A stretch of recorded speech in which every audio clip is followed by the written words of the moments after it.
बेटा अपने पिता के पास गया और बड़ा परेशान होकर बोला, मैं अब मेरी पत्नी के साथ एक पल भी नहीं बिता सकता। वो मुझे आंखों में चुभती है। कभी कभी मुझे लगता है कि मैं उसकी जान ही ले लूं, लेकिन मैं जानता हूं ऐसा करके मैं और ज्यादा मुसीबत मोल ले लूंगा। पिताजी, मैं आपके पास आया हूं। अब आप ही मुझे कोई रास्ता बताइए। पिता ने एक गहरी सांस भरी और बोले, देख बेटा, मैं तुम्हें तुम्हारी पत्नी से छुटकारा दिला सकता हूं। मेरे पास एक धीमा जहर है जो व्यक्ति को धीरे धीरे खत्म करता है। मैं तुम्हें वो देने के लिए तैयार हूं, बस तुम्हें मेरी एक शर्त माननी होगी। दरअसल ये शर्त भी तुम्हारे भले के लिए ही है। तुम्हें आज से ही अपनी पत्नी से अच्छा व्यवहार करना होगा। उससे प्यार से बात करनी होगी।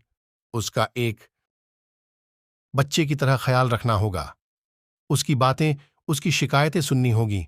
और ये सब इसलिए ताकि जब वो मरे तो किसी को तुम पर शक ना हो। थोड़ी देर तक वहां एक शांति छाई रही। फिर पिता ने कहा कि अगर ये सारी बातें तुम्हें ठीक लगे तो उस डब्बी में वो सफेद पाउडर है। उसे रोज थोड़ा थोड़ा अपनी पत्नी के खाने में डालते रहना। बेटे ने वो डब्बी उठाई और वहां से चला गया। 30 दिनों बाद बेटा फिर से जब पिता के पास वापस लौटा तो उसकी आंखों में आंसू थे। उसके चेहरे पर ग्लानि की भावना थी।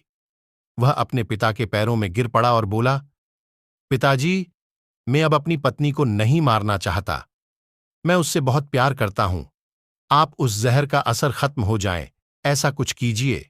पिता ने अपने बेटे को उठाया और बोला, डरो मत। उस डब्बी में सिर्फ चावल का आटा था। असली जहर तो तुम्हारे मन में था। और मैंने जो तुम्हें शर्तें बताई थीं, वो उस जहर का तोड़ था।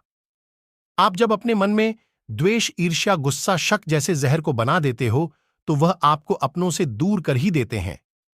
उनसे निपटने का यही तरीका है कि अपनों की बात सुनें, अपनों का ख्याल रखें, दया भाव रखें, माफ करना सीखें और ज्यादा अपेक्षा न रखें।